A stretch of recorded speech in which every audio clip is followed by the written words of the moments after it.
हमको ये अनुभव होता है कि अनन्यास चिंतयन्तो माम ये जनाः पर्युपासते तेषाम नित्याभियुक्तानाम, ये युक्तानाम, ये जो श्लोक के 3 चरण हैं ये तो दास के जीवन में बिल्कुल घटित नहीं है, पर चौथा चरण घटित हो रहा है, योगक्षेमम वहाम्यहम्, योगक्षेम का वहन करते हैं।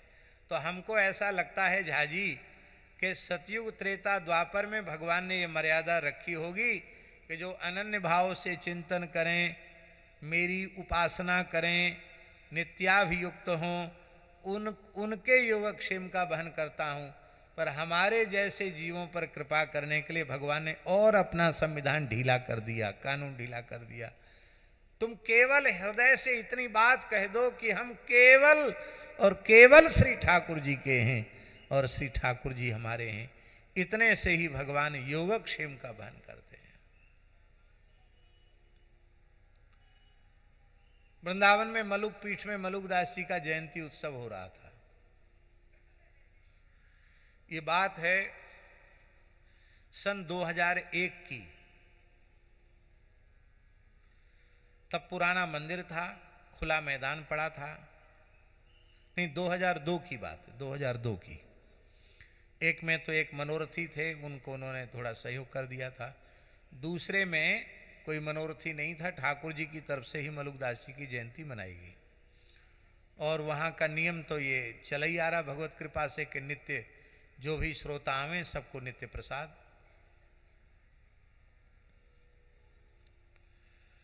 तो अभी उत्सव 3-4 ही दिन हुआ था, 4 दिन हुए थे उत्सव के, और स्थान का सारा राशन पानी जय सिया राम समाप्त हो गया।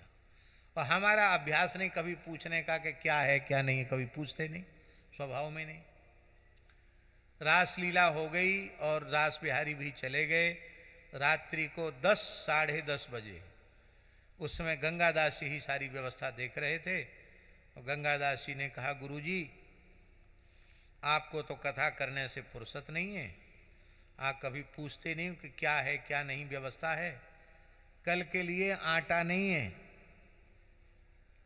कल के लिए आटा नहीं है। और लगभग महाराज जी 700-800 से लेके 1000 तक लोग नित्य प्रसाद पा रहे थे। पूरा मैदान खुला पड़ा था, वहीं पंडाल लगा था, सबको प्रसाद था और आटा नहीं है। तो हमने कहा इसका पहले से ध्यान रखना चाहिए था, आटा नहीं है तो सुदामा कुटी से मांग लो सामने। बोले अब रात हो गई, 10:30 बजे रात को कहेंगे उत्सव कर रहे हैं स्थान में, वो आटा तक की व्यवस्था नहीं है। तो हमने कहा बाजार से कल ले लेंगे। अरे बोले कल बुधवार है, बाजार बंद रहता है। तो हमने कहा अच्छा ठीक है, आप विश्राम करो, उत्सव हो रहा है मलुकदास जी का, भगवान व्यवस्था करेंगे, सब आप जाओ। हम बैठ गए वहीं। अब ऐसे ही खाली ऐसे ही बैठ गए, कोई भगवान से प्रार्थना नहीं। मन में ये बात जरूर आई कि प्रभु ये बढ़िया परीक्षा आप ले रहे हो, कल कुछ नहीं है, चलो आप करो कोई व्यवस्था। अभी सोच ही रहे थे, उस समय गली का रोड भी नहीं बना था। एक लड़का एक ठिलिया वाले रिक्शा में आटा, चावल, दाल, तमाम सामग्री लेकर के आया। खूब आटा लेके आया।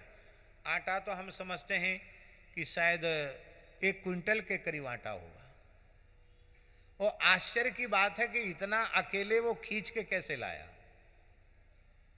आया और आकृति से ऐसे लग रहा था कि जैसे कोई बंगाली लड़का हो, सांवला सा, और केस बड़े बड़े थे। आकर के बोला, बाबा इसको कहाँ रखना है?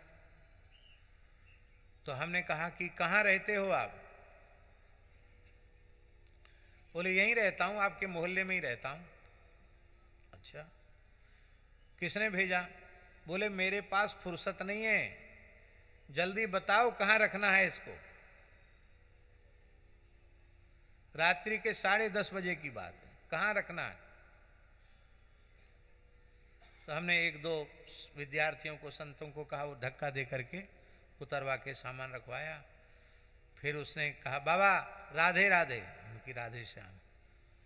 तो हमने कहा इस बच्चे को कुछ प्रसाद तो दे दें, और कुछ प्रसाद था नहीं, कटोरी में नेक्स्ट मिश्री रखी थी, मैंने मिश्री दिया उसको, मिश्री लेकर उसने मुंह में खाई, वो चला गया। अब हम अपने मन में सोचने लगे कि ये 10:30 बजे रात को बिना किसी सूचना के ये इतना आटा और दाल भी ले आया साथ में।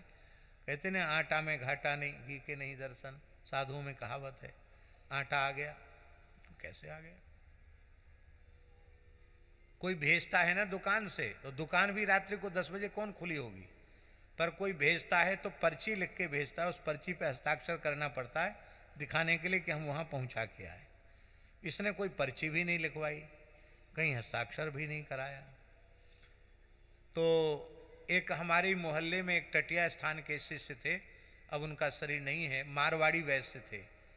वो सत्संग में बहुत प्रेम रखते थे, आते थे। उनकी बहन थी उनकी भाभी थी गीता माता जी, वो टटिया स्थान की शिष्या थी बड़े महाराज जी की। वो सवेरे आए दर्शन करने, तो हमने उन भगत जी से कहा जो मारवाड़ी वैश्य थे, मैंने कहा कि हमने सोचा अपने मन में कि शायद उन्हीं ने ही भेजा होगा। तो हमने उनको कहा कि आपने रात्रि को 10:30 बजे आटा और इतना सब सामान भर के भेजा, तो आप बता तो देते, कम से कम पर्ची तो देते। बोले नहीं महाराज जी, मैंने तो कुछ नहीं भेजा, हमने तो आपके चरणों में 500 रुपये भेंट किए थे, बस, उससे ज़्यादा मैंने कुछ नहीं किया, एक छटा कांटा मैंने नहीं भेजा है। तो हमने कहा आपके मोहल्ले में किसी ने भेजा हो, तो वो हंसने लगे। बोले हमारे मोहल्ले में तो ब्रजवासी सब भंडारा खा के तो गुजारा करते हैं, वहाँ इतना आटा दाल चावल कौन भेजेगा, किसी ने नहीं भेजा। तो हमारे यहाँ किशोरी लाल पंडित जी थे, उनकी बहू बेटियाँ आती थी, उनका उधर गोपीनाथ बाजार गोपेश्वर महादेव में पूछना। आपको आश्चर्य सुनकर आश्चर्य होगा, पूरे गोपीनाथ बाजार में गोपीश्वर में गोविंद देव जी तक आपस में ब्रजवासियों ने पूछा, आज तक पता नहीं चला कि वो आटा किसने भेजा।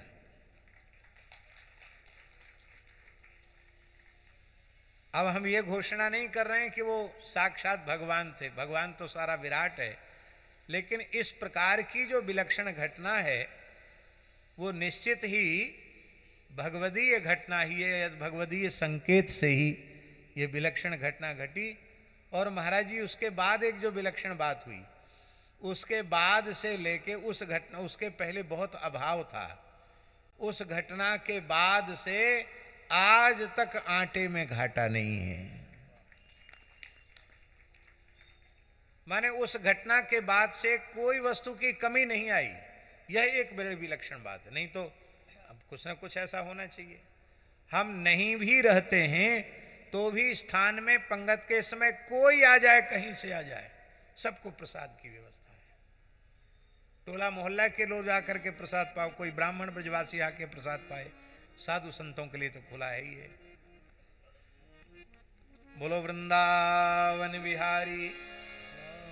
तो भगवान कोई घटना ऐसी नहीं है जो काल्पनिक हो, सब सत्य हैं।